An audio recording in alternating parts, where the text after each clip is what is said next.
Welcome to this week's OK at Work with myself, Sarah Sawyer, my colleague Russell Berger, both attorneys at Offit Kurman. And today we are talking about business partnerships. Just kind of generally, a lot of times folks will go into a business by themselves, but sometimes they'll go into business with multiple partners, whether it be for sharing the workload of starting a business or going into a business venture or buying a business, or whether it be for financial capital reasons, or there's a lot of different reasons that people might want to join forces with someone else or multiple other people. But with more people kind of, creates more layers and complications and potential things to look out for.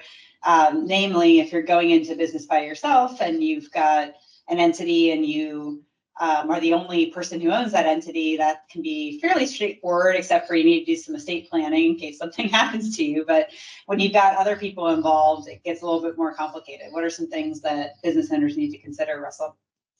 Yeah, well, I think, like any deal, how do you get in?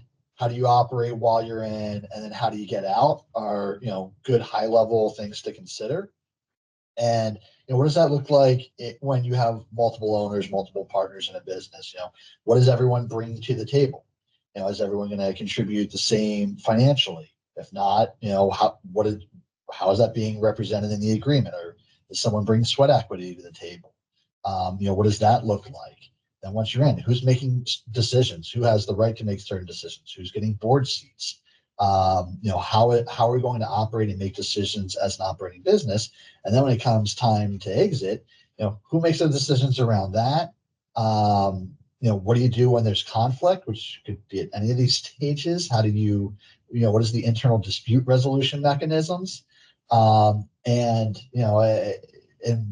with respect to exit as well, what happens if someone leaves unexpectedly, or someone dies or is incapacitated? How does the business continue on? How do you you mentioned estate planning, but does someone inherit that interest and then become a member of the partnership or the entity, or do the other members get a chance to buy that person's estate out? And how does that work? And these are all questions that are good to ask at the beginning and to work with corporate counsel to spell out, so you get, you can't predict everything that's going to happen. You can't map out everything perfectly, but you can give yourself some frameworks and some rules and some process in place to resolve these types of questions when they come up.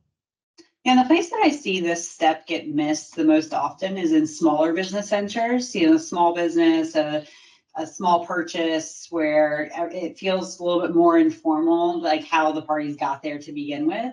And a lot of times they'll just kind of form the entity with the state and then just consider it formed and done and just proceed as is, right? So with just forming the entity with the state and not putting like an operating agreement or shareholders agreements, depending on the entity, in place, all of the things you just mentioned, Russell, like they're just left to no one knows, right? I mean, people can just buy and sell their interests. There's no rules really, unless you've got some type of informal agreement that you're trying to enforce. And it just becomes you can imagine how it becomes really messy really fast.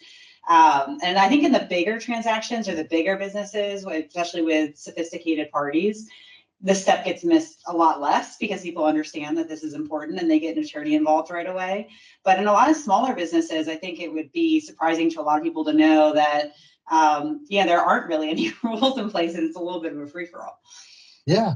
I mean, we see the similar issue with smaller businesses where someone, the two people that start the business might be employees of the business, but what happens when one exits as an employee? Do they maintain their equity or not? And if the answer is yes, unless you've got some mechanism to change that, and that can be a pretty awkward situation if the people break up from the operational side, but they're still co-owners. And we see this get even more complicated when we're dealing with family members, right? So a lot of times family members will join in, especially in smaller businesses and ventures. And then you add the complicating factor of someone's not putting in what they said they were going to, you want to get rid of them, but they're also your uncle. What do you do, right? So it gets complicated fast. And I think in those certain circumstances, especially with family, it's even more important to be putting these things in place right from the start before you even hit go. Because a lot of these things can be papered after the fact if you're trying to act quickly on a on something, but you're exposed during that time, and it gets harder and harder because you got to get a consensus from everyone. Well, thanks, Russell. I'll see you next time. Thanks, Sarah.